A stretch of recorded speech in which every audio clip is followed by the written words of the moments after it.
heridos. ¿Qué tal? ¿Cómo le va? Muy buenas noches. Bueno, todo el país viendo lo que está pasando en Jujuy, ¿no es cierto? Y es necesario de pronto analizar algunos de los elementos para que podamos llegar a algunas conclusiones, aunque yo soy siempre la idea de repensar las cosas y no llegar a conclusiones definitivas, pero permítanme el análisis de algunos elementos. Por ejemplo, se habla de que no hay que criminalizar la protesta. Y a mí me parece correcto, porque las protestas o las manifestaciones son necesarias, es un derecho fundamental en un sistema democrático y está avalado por los acuerdos internacionales a los que suscribió la Argentina. Nadie puede decir que uno no tiene derecho a protestar. Este es el primer punto. Pero cuando la protesta se queman autos, se rompen bienes públicos, se incendian edificios, la pregunta es, ¿eso sigue siendo una protesta? ¿O es un delito de acción pública? ¿O es un delito penal?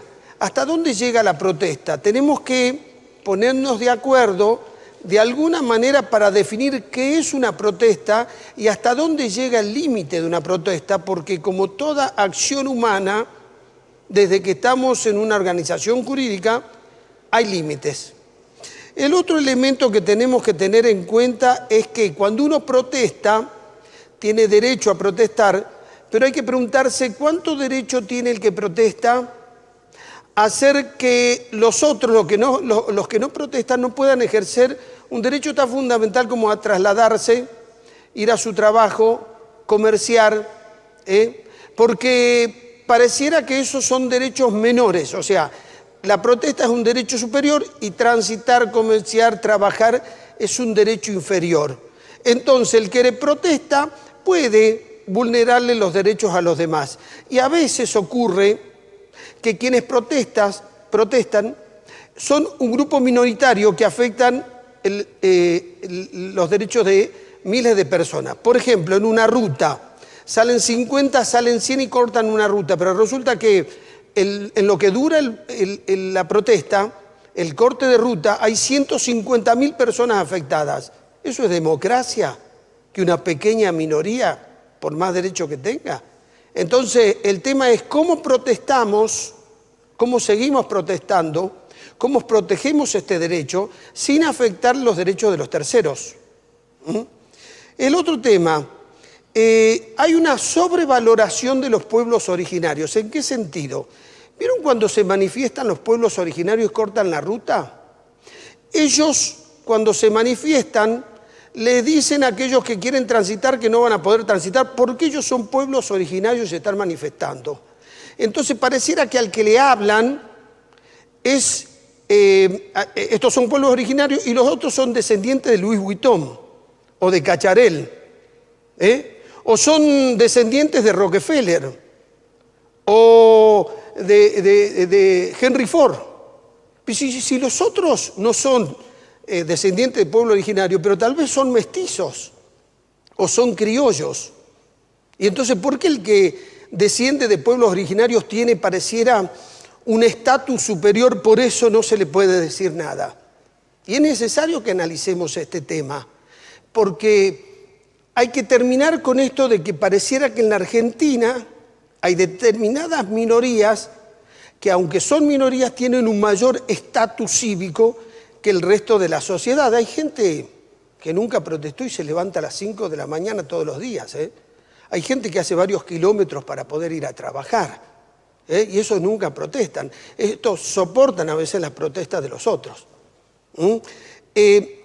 ¿Por qué hago este comentario? Porque me parece que cuando uno discute de este tema, entra en ciertos romanticismos, entra en ciertos misticismos o en cierta idea de deidades o de divinidades de algunos sectores que cuando se quejan pareciera que sobrellevan un peso mayor al de los otros ciudadanos. Entonces, esto es lo que se está discutiendo en Jujuy y lo volvemos a discutir porque en la Argentina pareciera que aquel que protesta no tiene que tener ningún límite. Y lo que hicieron en la Constitución es decir, miren, no se pueden tomar los establecimientos educativos, no se puede tomar un hospital y no se puede cortar una ruta. Entonces no es que se vino el mundo abajo, que se terminaron los derechos, que volvimos que hay una situación de una tiranía absoluta. Es una discusión abierta en la Argentina. Esta noche vamos a hablar sobre eso. En Estados Unidos, cuando entra una persona y atenta contra los alumnos o los docentes de una escuela, de un colegio o de una universidad, la policía llega inmediatamente y lo abate. Y se termina. No hay negociación posible. El mensaje es muy claro. Allí donde se forman a nuestros ciudadanos, a nuestros futuros gobernantes, a nuestros dirigentes, no se jode. Por eso la policía llega mucho más rápido cuando algo pasa en una escuela, en un colegio, en una facultad, que cuando ocurre en otro lugar público. Siempre llega rápido la policía de Estados Unidos, pero en esto llega mucho más rápido. Y el mensaje, repito, no se jode. ¿Por qué decimos esto? Porque también vamos a hablar de lo que ocurrió en Tucumán, que hubo alumnos que ingresaron con armas a escuelas. La ex ministra de Educación de Alperovich, en una entrevista la escuché decir también, haciendo un romanticismo de la situación de ese que va con arma, de analizar cuáles son las circunstancias sociales que lo llevaron a hacer esto y que estaba en contra de la penalización de esta conducta porque había que reinsertarlo. Bueno, este es el pensamiento envenenado de Zaffaroni, aquel que violenta, aquel que ataca, aquel que rompe con el pacto social. Hay que buscar comprenderlo y analizar qué es lo que le pasó. Es un pobre, una persona sometida a circunstancias que los otros no pareciera que no están. Y en esto también hay que ser claro. Desde que nos organizamos jurídicamente, el que hace algo tiene un castigo y después se lo reinserta. Se le da una segunda oportunidad. Pero el que rompe el pacto social tiene que tener un castigo. De lo contrario, volvemos a la sociedad prejurídica, donde varía la fuerza y la violencia. Nos organizamos en sociedad, tenemos normas para que esto no ocurra. Y el que rompe el pacto social, primero lo castigamos, que pague. Y después vemos cómo lo reinsertamos y lo volvemos a recibir en la sociedad. Pero no que el que agrede hay que comprenderlo y a todos los demás dejarlo de lado. Vamos a hablar sobre ese tema. Por último, vamos a hablar sobre la economía. No es que vamos a hacer hoy campaña a favor de Massa, que puede ser candidato a presidente, pero la economía comenzó a sacar algunos nubarrones que veíamos meses atrás. Por ejemplo, se está desacelerando la inflación.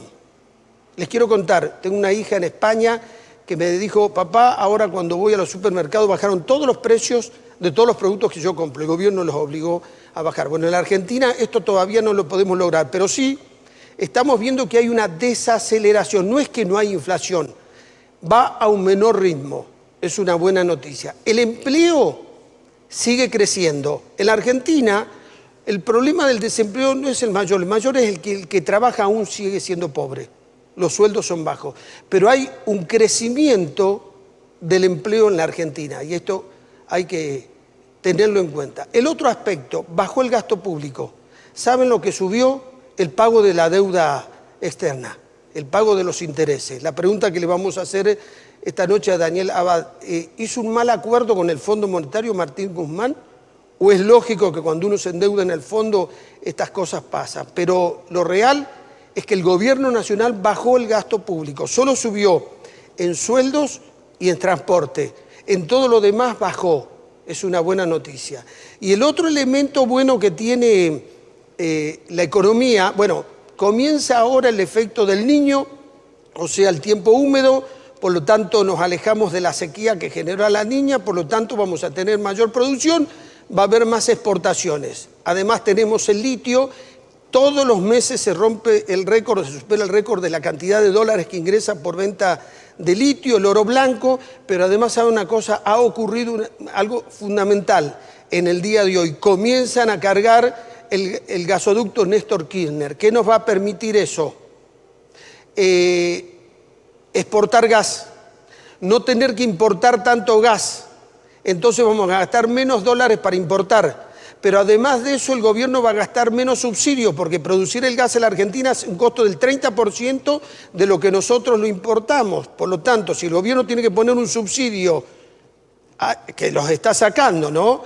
Lo estamos perdiendo, algunos sectores sociales, pero va a tener que poner un subsidio a un precio mucho más barato. Entonces va a generar menos gasto del Estado. Bueno, todas estas son buenas noticias de la economía. No es que de un día para otro vamos a sentir que estamos mejor, pero sí se van despejando los nubarrones que había sobre la economía argentina.